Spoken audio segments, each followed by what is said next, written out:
So I have taken freshly cleaned and cut mushroom.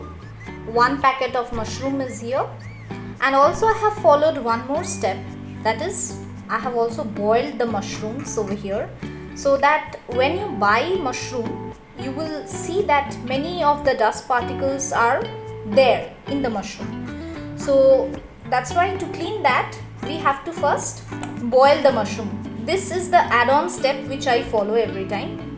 Every time I prepare any mushroom dishes, I always boil it first. I would also suggest you to follow this step so that you can eat clean and healthy mushroom. Next, I have taken finely chopped green capsicum. I have taken half of it. I have not utilized full green capsicum. I have given half of the capsicum over here. I have cut it in a long shape, as you can see. Then I have taken one onion. I have chopped it in a long cut way.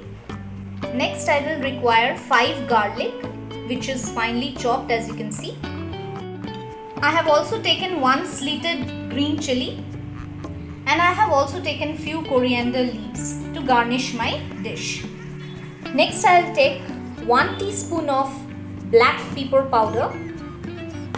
Next I will need chili flakes from Domino's Pizza.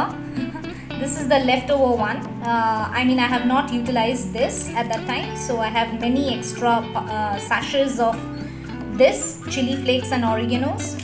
So yes, you can also keep extra sachets of these so that it will come very handy in preparing many food. I have added oil to the pan. I will allow the oil to heat up.